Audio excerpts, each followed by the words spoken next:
જય ગૌ માતા, જય ઠાકોરજી, ધનરાજ પ્રાકૃતિક ફાર્મ, નારાયણભાઈ વસરા, ગુજરાત, રાજકોટ, ઉપલેટા। કાલે આપણે વાત કરી હતી કે નંદી ઉછેરવામાં શું કાળજી રાખવી અને કેવી ગાયનો વાછડો ન ઉછેરવો।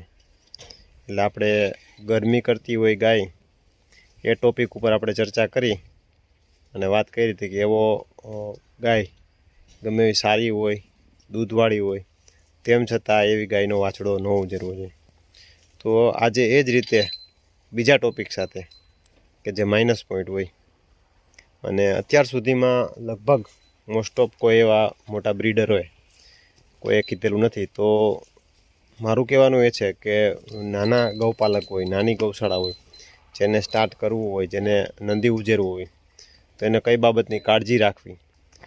કેમ કે આજે વેચાતો નંદી લેવો એ કોસ્ટ નાના ગૌપાલક હોય, 4-5 ગાયો રાખતા હોય, 7-8 ગાયો રાખતા હોય, એને પોસાય નહીં। તો એના માટે થઈ તો નંદી ઉછેરવું તો કેવી બાબતની કાળજી રાખવી, આ બધી જ બાબતને ધ્યાનમાં લઈ અને આપણે ચર્ચા કરીએ। તો ખાસ કહેવાનું એ છે કે જે ગાયમાં સુગર ઘટતું હોય, પહેલે વેતર સુગર ઘટ્યું, બાય ચાન્સ પહેલે વેતર સમજ્યા કે હાલો ભાઈ ફર્સ્ટ ટાઈમ છે એટલે બાય ચાન્સ થાય, સેમ કન્ડિશન બીજા વર્ષે થાય, બીજા વેતરમાં એ થાય, સેમ કન્ડિશન ત્રીજા વેતરમાં થાય। તો આ રીતની આપણે ટૂંકમાં વાત કરીએ છીએ। તો ખાસ કહેવાનું હોય કે આપણો વિડીયો લાઇક નહીં કરો તો ચાલશે, પણ શેર કરજો, જેથી કરીને કોઈ મિત્ર નંદી બનાવવા માટે થઈને વાછડો ઉછેરતા હોય અને સારી ગૌ હોય અને દૂધ સારું હોય, બધું સારું હોય, પણ જે આપણે વાત કરીએ છીએ એ માઇનસ પોઈન્ટ હોય, તો એ બાત ઉપર ધ્યાન દઈએ।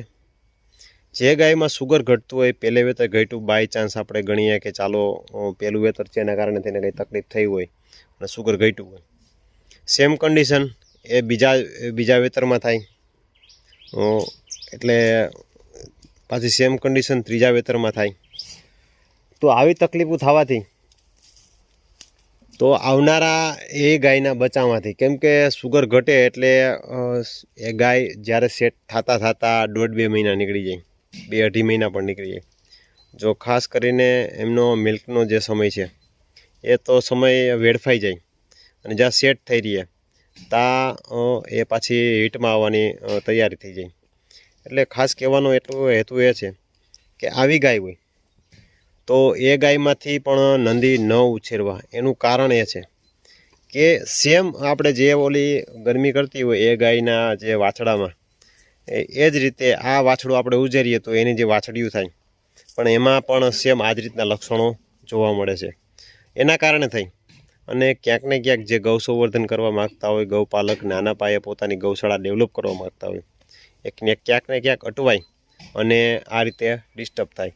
તો ખાસ આ રીતે નોંધ લઈ અને કરવું, જેથી કરીને આપણે 2 પોઈન્ટ ઉપર આપણે પહોંચ્યા છીએ। એક જે ગરમી કરતી હોય એનો વાછડો ન ઉછેરવો, એક જે ગાયમાં સુગર ઘટતું હોય એનો વાછડો ન ઉછેરવો।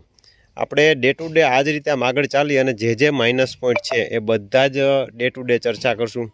પછી તમે જે એના નિષ્કર્ષ ઉપર આવો, જે નંદી આપણે બનાવો છે એ તમે તમારી ગૌશાળા માટે ઉછેરો એટલે 100% તમને એનું રિઝલ્ટ મળે। કેમ કે અત્યાર સુધીની વિસ્તૃત માહિતી આપણે ક્યાંયથી પ્રોપર માહિતી ન મળી હોય, તો એના માટે થઈને એવું થયું કે ચાલો આપણે જે માઇનસ પોઈન્ટ છે એ બતાવવાના પ્રયત્નો કરીએ। કેમ કે આજે 7-8 ગાયો રાખતા હોય એટલે સ્વાભાવિક છે કે નંદી ડેવલપ કરવા અથવા કે નંદી આપણે ગમે ત્યાંથી પસંદ કરવાને એવું હોય, કેમ કે ઘણી વખત એઆઈ કરાવીને કે બધી તકલીફ થતી હોય, સમયસર જે થવું જોઈએ એ ન થતું હોય, બેલેન્સ ન રહેતું હોય, દવાખાનામાં આપણે ખર્ચાઈ જાય અને ક્યાંક ને ક્યાંક આપણું ગૌધન બગડે। એટલે આ માધ્યમથી આ કહેવાનો પ્રયત્ન કરીએ છીએ।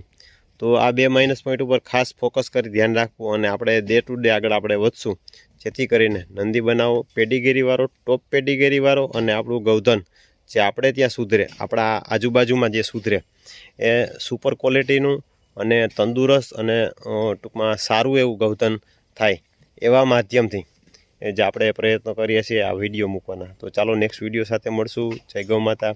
અને તમે આપણો આખો વિડીયો જોઈએ શેર ચોક્કસ કરજો ગૌપાલકો સાથે, જેથી કરીને અન્ય ગૌપાલકોને જાગૃત થાય।